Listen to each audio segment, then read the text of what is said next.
Angel varuh obstaja, je sopotnik, ki nam ga je Bog dal, da hodi poleg nas po poti našega življenja.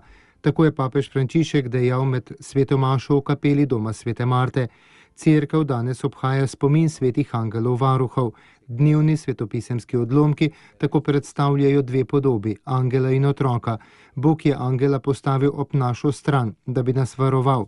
Če kdo od nas verjame, da zmore hoditi sam, se krepko moti, je zatrdil papež med homilijo. Pade v tisto grdo zmoto, ki se imenuje napuh. Verjame, da je mogočen, samozadosten. Jezus apostole uči, naj bodo kot otroci. Prepirali so se, kdo med njimi je večji. To njihovo pričkanje je bilo po papeževih besedah karierizem.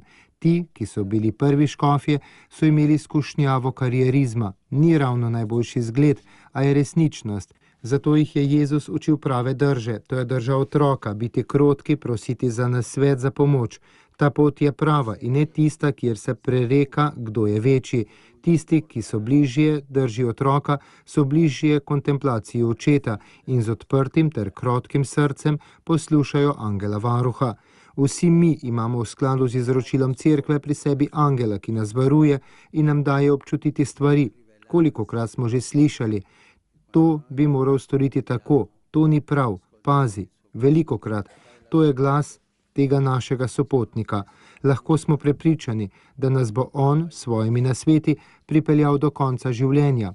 Zato pa ga moramo poslušati in se ne upirati, kajti upor, želja, da bi bili neodvisni, je nekaj, kar je vseh nas, je napuh, isti, kot ga je imel naš očak Adam v zemeljskem raju. Ne upiraj se, upoštevaj njegove nasvete. Nihče od nas ne hodi sam in nihče od nas ne more misliti, da je sam, ker je ta sopotnik vedno ob nas.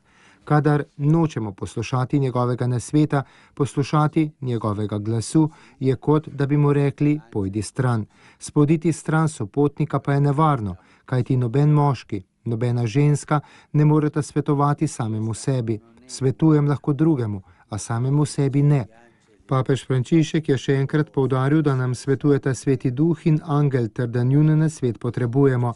Ta nauk o angelih ni domišljijski, je resničnost, je tisto, kar je rekel Bog. Pred teboj pošiljam angela, da te varuje in spremlja na poti, da se ne zmotiš. Na koncu homilije je papež Frančišek zastavil vprašanja. Kakšen odnos imam s svojim angelom varuhom? Ga poslušam, mu zjutraj zaželim dobro jutro, mu rečem, varuj me pred spanjem, se pogovarjam z njim, ga vprašam za nasvet. Kakšen je moj odnos s tem angelom, ki ga je Gospod poslal, da bi me varoval in spremljal na poti, ter ki vedno gleda obličje očeta, ki je v nebesih. Parlo con lui, gli chiedo consiglio, è al mio fianco.